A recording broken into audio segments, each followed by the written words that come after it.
So lately, American Psycho suddenly blew up again after so many years since it came out. Especially the main character, Patrick Bateman. People started making memes about him everywhere, and there was this one meme going around like, "We are literally Patrick Bateman," mixed with that whole Sigma Andrew Tate vibe. And yeah, it was funny. I mean, we were all laughing, right? But then I started realizing, some people aren't actually joking. Wait, hold up. What do you mean not joking? I mean literally. There are people who think Patrick Bateman is a role model. Like seriously. Some think he's a badass, or some alpha male example. A lot of young guys actually admire Patrick Bateman. They think he's the definition of masculinity, full of testosterone and confidence. Like, bro, chill. What kind of madness is that? You're idolizing a fictional psycho? A mentally broken dude from a movie? Come on, man. Let's talk about who Patrick Bateman really is, and what American Psycho is actually about. So the movie starts with these three dudes. You can almost smell the testosterone coming off them, just talking and flexing their egos. Then they go to a nightclub, and that's where we meet our guy, Patrick Bateman. A girl talks to him a bit rudely, and when she turns around, he looks at her back and goes, "I want to stab you to death and play with your blood." Yeah, that's literally what he said. Not me, bro. Him. I'm just quoting the guy. Then he starts introducing himself. Says he's 27 years old, his name's Patrick Bateman. And we see he's obsessed with his looks. Works out like crazy, perfect body and all that.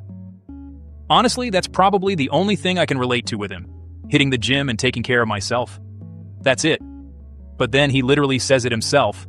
This isn't the real me. He's just an illusion. There's no such thing as Patrick Bateman. It's just a mask he wears. Basically, he's talking about how fake everyone around him is. How the whole world is full of pretenders acting like someone they're not. A bunch of rich guys all trying to one-up each other, and we'll understand that part even more later on. Then we see him going to work. And bro, I love this scene. His secretary updates him about the latest office stuff, and he just sits at his desk looking all confident and full of charisma. Later that night, he's in a taxi with his fiancée. She's talking non-stop and he's just sitting there with his headphones on, vibing to Robert Palmer's new album. Simply irresistible. He literally says he just wants to enjoy the new song that just dropped, but he can't even hear it properly because she keeps talking. That scene says it all. Their relationship is totally shallow, just another layer of that fake show-off lifestyle they all live in. And when they get to the restaurant, he meets his friends, and here's the crazy part. His fiancée is cheating on him with his friend, and he's also cheating on her with his friend's fiancée. Yeah, that's the kind of perfect world these people live in. Man, I don't even know where to start. Sigma? Alpha? Like, where's the cool in this guy? Here's the thing. You see him talking all woke about women's rights, minorities, supporting all the causes. Sounds good, right? But the next day, he's literally yelling at some Chinese lady in his building laundry because she didn't remove a bloodstain from his bedsheet. He's like, "If you don't clean it fast, I'll kill you." And he keeps getting angry, fighting, losing it. But the second someone familiar shows up, suddenly he changes his tone. He hides his real personality and starts acting. And that, bro, is a golden scene. It happens back to back and shows you that he's just a facade. He's got two personalities, one for the real world and one he shows only to people he thinks are beneath him. Honestly, this is exactly how so many people act today. Out in public, they're perfect, supportive, caring, on social media and TV preaching about human rights and equality. But in reality, they're some of the most racist, fake people alive.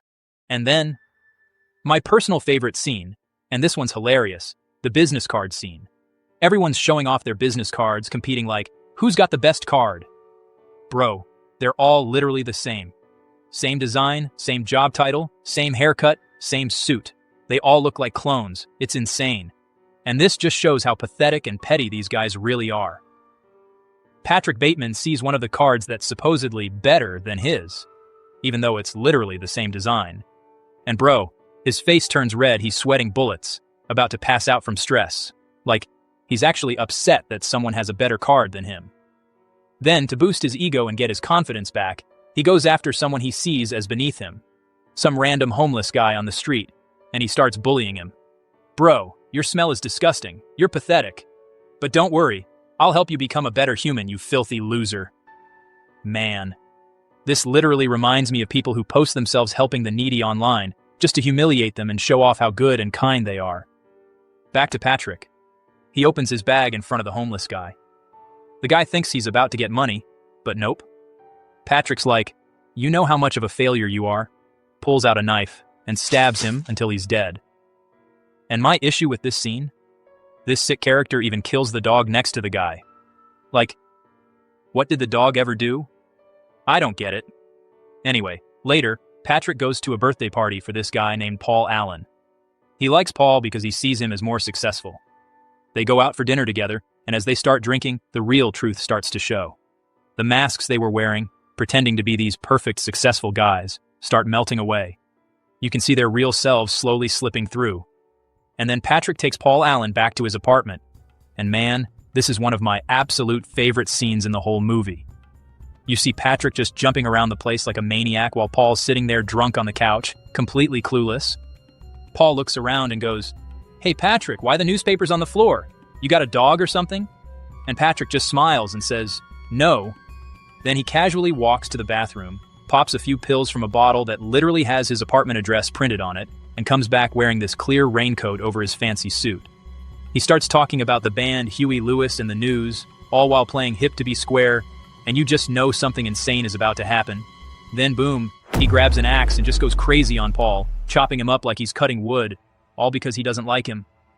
After that, in the most twisted way possible, Patrick stuffs Paul's body into this weird black bag and drags it down to the car. And here's the wild part. People who know him actually stop to say hi while he's literally loading a bleeding corpse into the trunk. And one of them even asks, "Hey, what brand is that bag?" Like, bro? Seriously? There's blood dripping from it and you care about the brand? That's the movie's genius right there, showing how fake and shallow these people are. Nobody even notices the murder. They only care about appearances. Then Patrick goes to Paul's apartment, cleans everything up, and pretends Paul just went off to London or something. The next day, he's back at work, totally chill, like nothing ever happened. Later, a detective shows up to ask him about Paul's sudden disappearance, and Patrick pretends to be on a phone call, with no one on the line, just to act casual. Then the next day, he's sitting again with the same bunch of fake guys, and guess what? The dumbest, goofiest one of them walks in showing off his business card. And somehow it's better than Patrick's. You can literally see Patrick losing it. His face turns red. He's shaking with rage. So he follows that idiot to the bathroom, planning to kill him right there.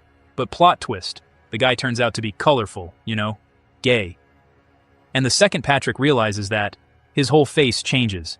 You can see that mix of disgust and shock. He just freezes, panics, and runs away. And then, the detective shows up again and asks Patrick, "Where were you the night Paul Allen disappeared?" Patrick just mumbles some random excuse, and they agree to meet again later. That night, Patrick goes to another party and meets a girl there. Then the next day, we see Patrick holding a lock of her hair in his hand. So yeah, we get it. He killed her. After that, he talks to his secretary, the sweet girl not rich or fake like the others, and asks her out to dinner. She actually goes to his apartment because she likes him. At one point, Patrick opens the fridge to grab some ice cream and casually asks her if she wants some too. But as we see inside the fridge, there's a woman's head just sitting there. He keeps talking to her like nothing's wrong, pretending to be calm while secretly looking around for the right knife or weapon to kill her. It's clear he's about to do it. But then his fiancée calls, so he stops, and the secretary leaves, still alive. After that, he brings in 2 other girls to his apartment later and kills them too. One of them even tries to escape, but he chases her with a chainsaw down the hallway. Yeah, full-on horror movie stuff. Then he goes back to his fiancée and straight up tells her he's a murderer who kills people. But she doesn't even hear him. She's not paying attention at all. He breaks up with her, she cries, for some reason, and that's it. And now, we're heading straight into the craziest part of the movie, the ending. Pure chaos. Okay? Pay close attention. This part is where things go full meltdown. Patrick goes to an ATM and finds a little cat. He picks it up and puts a gun to its head. An old woman sees him and asks, "What are you doing?" And he shoots her dead. The cops arrive and Patrick bolts. But then things explode. He starts firing at police cars, and somehow their vehicles blow up in this weird, surreal way. It's chaos. Patrick stares at his gun like, "How did I even do that?" And then runs back toward his building. Back at the building, the security guard downstairs greets him, and Patrick pulls out his gun and shoots him too, then runs. He comes across another cleaner and shoots him as well, then flees to work. He sees another security guard but doesn't kill him, and heads up to his office. From his office window, he sees helicopters circling overhead. The place is surrounded. He grabs his phone and breaks down, crying as he calls his lawyer. He confesses, You gotta know, I've killed a lot of people. He even starts listing victims, saying he's killed like 40 people, and that he even killed the dog.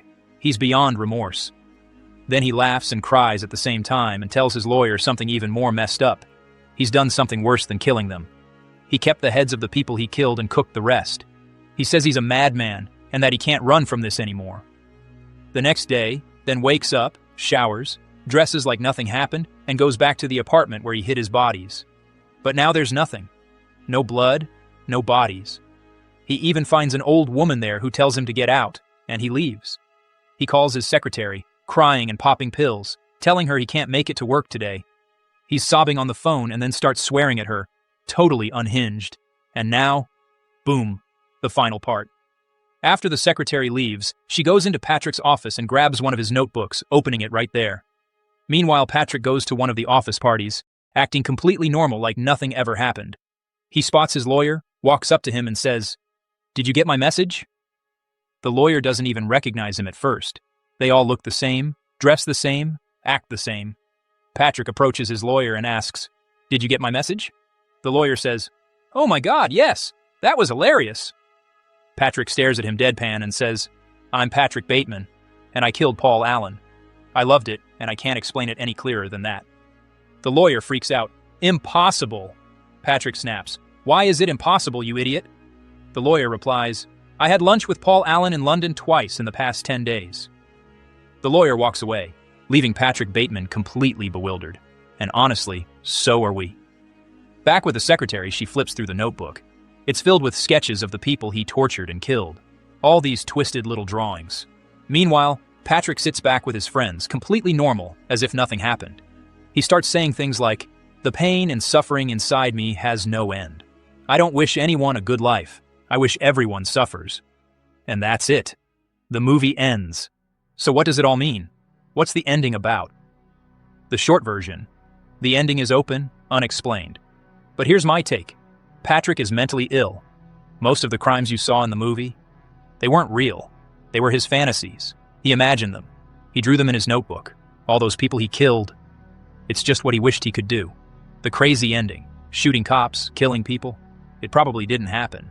Some crimes might have happened, but because he's super rich, high status, and powerful, no one could stop him or even question him. He's basically untouchable.